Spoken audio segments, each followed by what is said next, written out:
प्रभु यीशु मसीहको नाउँमा जय मसीह। म पटना बिहारबाट भाइ धनराज थापा मसीह सुकाउनुवाई तपाईहरुको बीचमा म परमेश्वरको वचन लिएर आइरहेको छु। यो एलोहिम गॉड अफ वर्ड जो मिनिस्ट्री छ यसमा हामीले नेपाली हिन्दी बाइबल यसमा हामीले हालिरहेका छौं, अपलोड गरिरहेका छौं।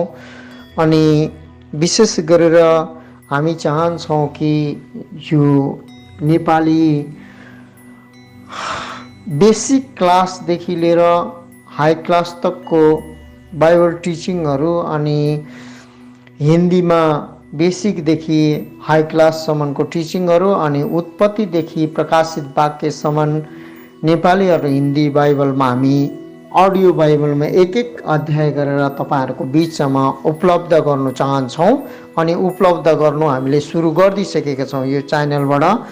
तर तपाईहरुसित म यही रिक्वेस्ट र बिन्ती गर्छु, यो च्यानल हामीले सुरु गरेको यस उद्देश्यको कारण, तर यो उद्देश्य, यो दर्शन, यो भिजन चाहिँ हामीले केही पनि गरेर पूरा गर्न सक्दैनौं। यो उद्देश्य, यो च्यानललाई अगाडि बढाउने चाहिँ तपाईहरुको हात अनि तपाईहरुको ठूलो सहभागिता छ। यदि तपाईलाई यो च्यानलबाट यो वचनहरु सुन्दाखेरि तपाईलाई राम्रो लाग्छ अनि यो वचनले धेरै मित्र भाइ बहिनीहरुलाई अनि धेरै विश्वासीहरुलाई जीवनमा परिवर्तन हुन्छ जस्तो लाग्छ भने हजुरहरु देश अनि विदेशमा बसेर जति पनि छरिएर हाम्रो नेपाली जातिहरु बस्नु भएको छ, म रिक्वेस्ट गर्छु कि तपाईले यो च्यानललाई ज्यादा भन्दा ज्यादा सब्स्क्राइब गरिदिनुस्, शेयर गरिदिनुस् अनि हामी तपाईहरुको बीचमा ज्यादा भन्दा ज्यादा उत्साहको साथ वचनहरु हामी परमेश्वरको वचनहरु प्रार्थना सहित ल्याउन सकेका हौं भनेर हामी यो रिक्वेस्ट अनि बिन्ती विनम्र तपाईहरुको सम्मुख ल्याउँछौं। अनि आउनेवाला दिनमा हामी उद्धार, मुक्ति, छुटकारादेखि लिएर 9 दान वरदान अनि 9 वटा आत्माको फलहरु अनि स्वर्गको स्वर्गदूतहरु, पिता, पुत्र, पवित्र आत्मा, परमेश्वर के हुनुहुन्छ, यो सबै कुराहरु हामी तपाईको बीचमा हामी ल्याउँछौं। अनि जति पनि अन्यल कुराहरु छ जो कि 7 आत्माको विषयमा हामी तपाईहरुको बीचमा हामी ल्याउँछौं अनि थुप्रै कुराहरु हामी शिक्षाहरु यसमा लिएर आउने छौं।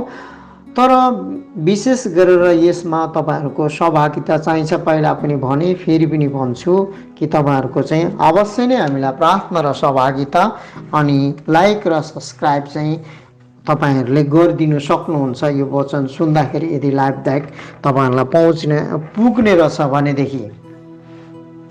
अनि आज जो विषय वस्तु जो हामी सिक्नु गइरहेका छौं त्यो चाहिँ हो बाइबलले आफ्नो विषयमा के भन्छ।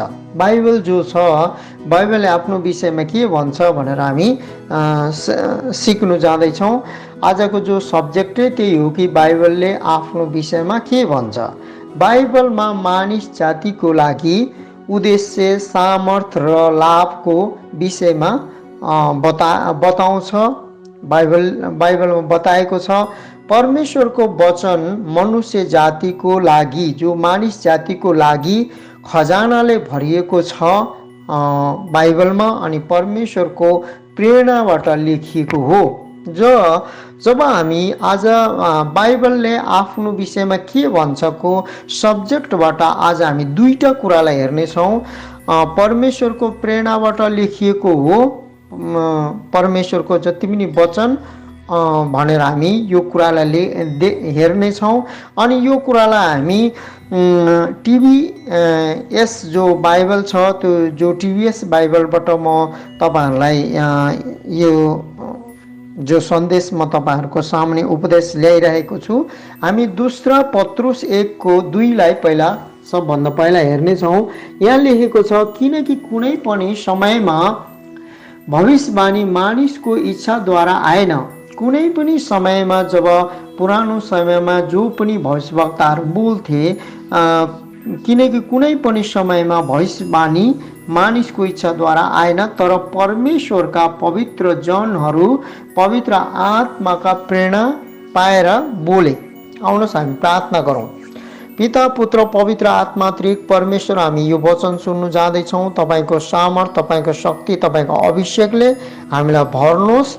एलोहिम परमेश्वर, हामी सहायता र मद्दत माग्छौँ। तपाईँको इच्छा योजना जस्तो स्वर्गमा छ यो पृथ्वीमा, हाम्रो घर घराना परिवारमा अनि जति पनि हामी वचनहरू बोल्दैछौँ अनि सुन्ने सबै घर घराना परिवारको जीवनमा तपाईँले नयाँ प्रभु परमेश्वर, प्रभु रिभाइभल र प्रभु रेजुरेक्सन प्रभु परमेश्वर तपाईँको इच्छाले गर्नुहोस् अनि हाम्रो जीवनमा परिवर्तन गर्नुहोस् कि यो अन्तिमभन्दा अन्तिम समयमा हामी तपाईँको इच्छालाई पुरा गर्न सकौँ, जान्नु सकौँ अनि त्यो इच्छाको अनुसार चल्न सकौँ। येशू मसीहको नाममा आमेन।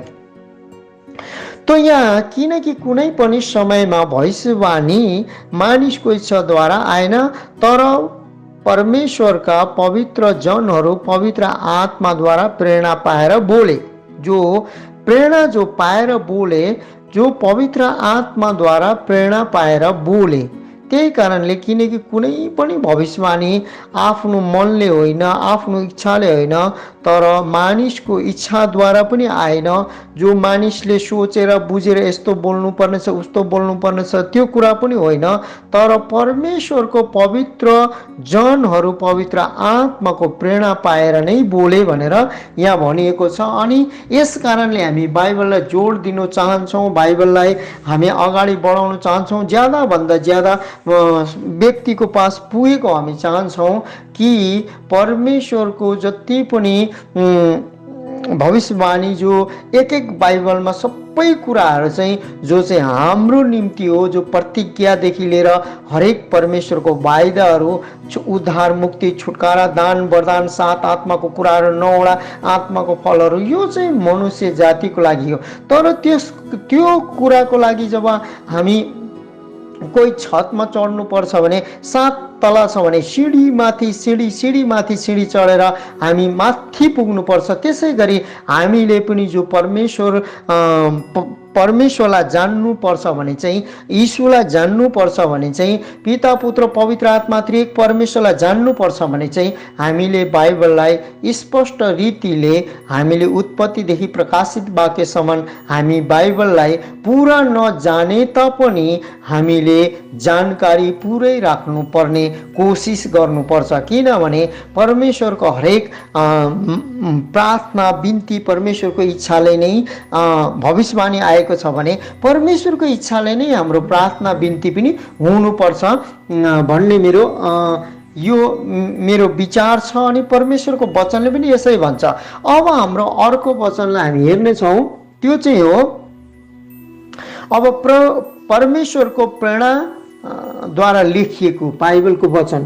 तब यो चाहिँ हामी दूसरा तिमोथी 3:16 हामी पढ्छौँ। 3:16 सबै पवित्र शास्त्र परमेश्वरको प्रेरणाद्वारा दिएको हो। सबै जो पवित्र शास्त्र परमेश्वरको प्रेरणाद्वारा दिएको हो अनि शिक्षाका निम्ति, यहाँ हिन्दी बाइबलले, अर्को नेपाली बाइबलले चाहिँ के भन्छ भने दिएको हो भन्दैन, लेखिएको हो भन्छ। तर यहाँ दिएको हो भनेर भनेको छ। सबै पवित्र शास्त्र परमेश्वरको प्रेरणाद्वारा दिएको हो अनि दिइनेको बादै मान्छेहरूले आत्मामा उभारेर बोले अनि लेखे, दिएको हो। अनि शिक्षाको निम्ति पहिला त के छ भने यो किन दिएको रहेछ भने शिक्षाको निम्ति। कसलाई शिक्षा चाहिन्छ भने मनुष्यलाई शिक्षा चाहिन्छ। शिक्षा कस्तो शिक्षा भनेदेखि चाहिँ पवित्र आत्माको इच्छाको प्रेरणाको अनुसारको शिक्षा। संसारमा शिक्षा त शिक्षा छ, थुप्रै शिक्षा छ। तपाईले एउटा सुनाको डल्लो र अनि के भन्छ पित्तलको डल्लो तपाईले दुईटालाई एकै ठाउँ राख्नु भयो भने टाढाबाट हेरेर भने चिन्नुलाई मुस्किल पर्छ। त्यसकारणले हामी संसारको शिक्षा र प्रभुको शिक्षा कति कुराहरू चाहिँ लोभाउन मन भावना हुन्छ, भावनामा ल्याउने हुन्छ, हामी त्यस्तै जान्दछौँ।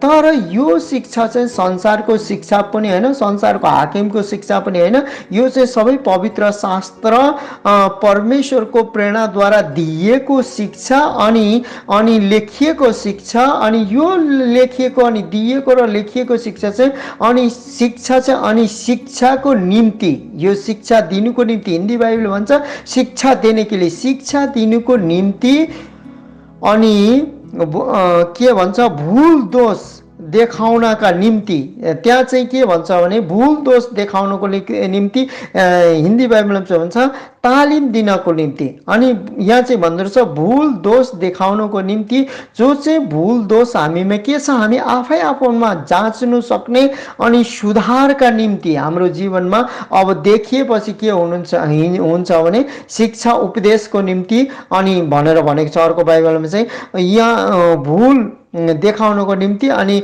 सुधार्नका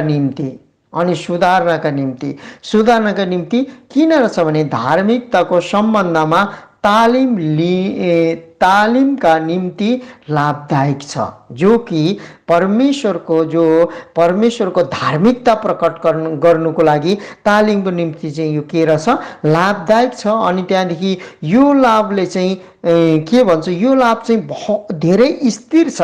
अनि त्यहाँदेखि हामी सेकेन्डमा अर्को कुरा के सिक्नेछौँ भने बाइबलले आफ्नो विषयमा के भन्छ भन्नेबाट दोस्रो सब्जेक्ट चाहिँ के भन्छ, पहिला चाहिँ हामीले सिक्यौँ परमेश्वरको प्रेरणाद्वारा लेखिएको, यो सबै बाइबल परमेश्वरको प्रेरणाबाट लेखिएको हो भनेर हामीले सिक्यौँ। अब दोस्रामा चाहिँ के सिक्दैछौँ भने सम्पूर्ण रीतिले विश्वास योग्य छ। यो जो कि परमेश्वरको वचन चाहिँ एउटा पनि गडबडी छैन, सम्पूर्ण रीतिले विश्वास योग्य छ। भजन संहिता 119 को 7 मा के भन्छ भनेदेखि, भजन संहिता 119 को 7 मा चाहिँ हामी पढ्नेछौँ के भन्छ भने प्रभुको व्यवस्था सिद्ध छ रे, प्रभुको व्यवस्था के छ सिद्ध छ, प्राणलाई परिवर्तन गर्ने परमेश्वरको साक्षी पक्का छ, बोधालाई बुद्धिमान तुल्याउने भनेर भनेको छ। तर हिन्दी बाइबलमा चाहिँ स्पष्ट भनेको छ परमेश्वरको वचन चाहिँ विश्वास योग्य छ भनेर भनेको छ, विश्वास योग्य भनेर भनेको छ। परम प्रभुको व्यवस्था सिद्ध छ अनि विश्वास योग्य छ भनेको छ, त्यहाँ पनि सिद्ध छ रे। अनि त्यहाँदेखि प्राणलाई परिवर्तन गर्ने परमेश्वरको साक्षी पक्का छ, जो चाहिँ हाम्रो प्राणलाई हिन्दीमा चाहिँ अर्को अरे राम्रो भनेको छ, बहाल गर्ने भनेको चाहिँ परिवर्तन भन्दा पनि जस्तो कि मरेको मान्छेलाई आत्मा हालिदिएर जीवित पार्ने पुनरुत्थान जस्तै हिन्दीमा चाहिँ बोलेको छ, बहाल गर्ने भनेर छ, बहाल गरिदिन्छ भनेर भनेको छ। तर टिबिएस बाइबलमा चाहिँ भनेको छ प्राणलाई परिवर्तन गर्ने, जो कि हाम्रो प्राणलाई चाहिँ के गर्ने परिवर्तन गर्ने, अनि प्रभुको साक्षी पक्का छ, बोधालाई बुद्धिमान तुल्याउने, जो कि अज्ञानी मूर्खलाई चाहिँ बुद्धिमान तुल्याउने भनेर भनेको छ हिन्दी बाइबलमा चाहिँ। त्यस कारणले साक्षी पक्का छ बोधाहरूलाई चाहिँ के भन्छ बुद्धिमान तुल्याउँछ अरे, ए त्यो त लठेप्रो छ, त्यो त बोधा छ, त्यो केही जान्दैन भनेर भन्छ। त्यसलाई चाहिँ परमेश्वरको वचनले के गर्छ अरे, त्यस्तो व्यक्तिलाई पनि परमेश्वरको वचनले के गर्छ अरे, उनलाई चाहिँ बोधालाई चाहिँ बुद्धिमान बनाउँछ अरे। अनि त्यो बुद्धि चाहिँ न त संसारको हो न त मान्छेको हो, तर त्यो बुद्धि चाहिँ परमेश्वरको प्रेरणाद्वारा लेखिएको, परमेश्वरको प्रेरणाद्वारा बोलिएको, परमेश्वरको प्रेरणाद्वारा आएको कुराहरू जो चाहिँ स्वर्गीय कुराहरू, त्यो बुद्धि चाहिँ कहिले पनि नमर्ने, त्यो बुद्धि चाहिँ अमर तपमा, जस्तो कि परमेश्वर यीशु मसीह जो कि गाडिनु भयो हाम्रो पापको निम्ति, हाम्रो पापको ज्याला मृत्यु थियो, उहाँ मृत्यु ज्याला चाहिँ हाम्रो मृत्यु चाहिँ उहाँले लिनुभयो, अनि त्यहाँदेखि उहाँको स्वर्गीय जीवन चाहिँ हामीलाई दिनुभयो। त्यसै गरी यो बुद्धि चाहिँ के छ भने अमरतप छ, जो विश्वास गर्ने को लागि, विश्वास गर्नेहरूको लागि अमरतप छ।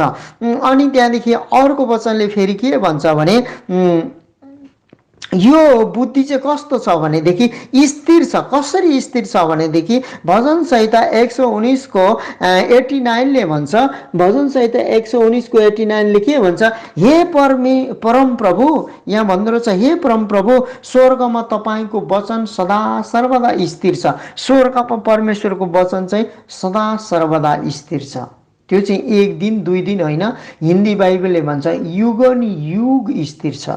तर यहाँ भन्दो रहेछ हे परमप्रभु स्वर्गमा तपाईँको वचन के छ, सदा सर्वदा स्थिर छ। अनि यो बुद्धि यो कुराहरू चाहिँ कहिले पनि नटल्ने, यो लाभदायक कुराहरू जो चाहिँ सुधारको कुराहरू, यो चाहिँ एकदमै उपदेशको कुराहरू अनि तालिमको कुराहरू चाहिँ कहिले पनि नटल्ने, यो चाहिँ परिवर्तन गर्ने कुराहरू हो। अनि यो बाइबलको वचनले चाहिँ हामीलाई, परमेश्वरको वचनले चाहिँ हामीलाई के गर्छ, सुधारमा ल्याउँछ। अनि फेरि मत्ती 5:18 के भन्छ हामी हेर्नु छौँ, किनकि म तिमीहरूलाई साँचो भन्दछु। यीशु मसीह कहिले पनि झुटो बोल्नुहुन्न। उहाँ के भन्छ, किनकि म तिमीहरूलाई साँचो भन्दछु। यीशु मसीह भन्नुहुन्छ तिमीहरूलाई म साँचो भन्दछु, जबसम्म आकाश र पृथ्वी बिति जाँदैन तबसम्म व्यवस्थाबाट एक मात्र अथवा एक बिन्दु पनि सबै पुरा नहुन्जेल कुनै रीतिले बित्ने छैन भनेर भनेको छ। अनि त्यहाँदेखि हिन्दी बाइबलमा चाहिँ के भनेको छ भने तपाईँको वचन आकाशमा स्थिर छ भनेर भन्छ। हे परमप्रभु स्वर्गमा तपाईँको वचन सदा सर्वदा स्थिर छ भनेर भनेको छ। अनि इङ्ग्लिस बाइबलमा चाहिँ फेरि के भनेको छ भनेदेखि हेभन भनेको छ। हेभन भनेको चाहिँ आकाश हुँदैन, त्यो चाहिँ स्वर्ग हुन्छ। अनि त्यो परमेश्वरको वचन चाहिँ स्थिर छ अरे। अनि यीशु मसीहले पनि यहाँ के भन्नुहुन्छ त्यो स्थिर वचनलाई चाहिँ, किनकि म तिमीहरूलाई साँचो भन्दछु जबसम्म आकाश र पृथ्वी बितेर जाँदैन तबसम्म व्यवस्थाबाट एक मात्र अथवा एक बिन्दु पनि सबै पुरा नभइन्जेल कुनै रीतिले बित्ने छैन। मतलब व्यवस्थाको एक एक लेखेको कुराहरू चाहिँ, भविष्यवाणीको कुराहरू, प्रतिज्ञाको कुराहरू, जो पनि कुराहरू मेरो प्रिय मित्रों, जो पनि कुराहरू मित्रगणहरू, जो पनि कुराहरू जो लेखिएको छ त्यो चाहिँ एकदम मेटिँदैन, त्यो चाहिँ हाम्रो लागि पुरै हुन्छ अनि पुरै हुन्छ भनेर यो यीशु मसीहले भन्नुहुन्छ। अनि त्यो पुरा हुने स्थिरताको कुराहरू चाहिँ पहिला पत्रुसले 1:25 के भन्छ भने परमेश्वरको वचनले तर परमप्रभुको वचन सदा सर्वदा रहिरहन्छ। तर परमप्रधान परमेश्वरको वचन चाहिँ के हुन्छ, सदा सर्वदा रहिरहन्छ। अनि त्यो वचन यही नै हो जो सुसमाचारद्वारा तिमीहरूलाई प्रचारिएको छ, जो चाहिँ सुसमाचारद्वारा हामीले सुन्यौं, जो चाहिँ सुसमाचारद्वारा हामीले पायौं, त्यो तर त्यही प्रभुको वचन सदा सर्वदा रहिरहन्छ। अनि त्यो वचन यही नै हो जो सुसमाचारद्वारा तिमीहरूलाई प्रचारिएको छ, हामीहरूलाई सुनाएको छ। अर्को बाइबलले भन्छ सुनाएको छ। अनि हामीले सुनेको वचन चाहिँ यही नै हो जो चाहिँ युगन युगन कहिले पनि नबदलिने अनि सदा सर्वदा जो कि रहिरहने वचन चाहिँ परमेश्वरको वचन हो। यस कारणले हामीले बाइबल जान्नु, बाइबल बुझ्नु अनि परमेश्वरको वचन सिक्नु अनि जान्नु पर्दो रहेछ। यस कारणले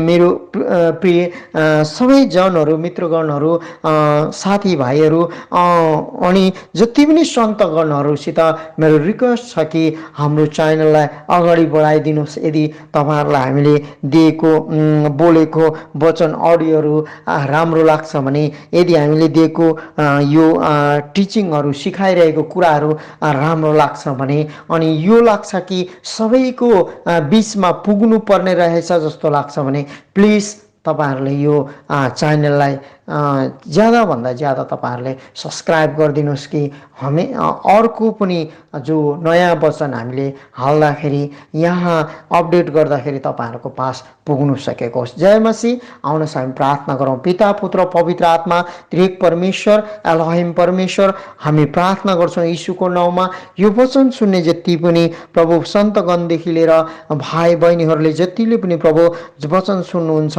उनीहरूको जीवनमा भजन संहिता 91 को सुरक्षा, भजन संहिता 121 को सुरक्षा, भजन संहिता 23 को अगुवाई अनि परम प्रधान परमेश्वर राति आगोको खाँबो दिनमा बादलको खाँबो बनिकन उहाँहरूलाई पूर्ण रीतिले सुरक्षा दिनुहोस्। यीशुको नाममा यो प्रार्थना बिन्ती माग्छु, सुन्नुहोस् अनि ग्रहण गर्नुहोस् पिता। आमेन।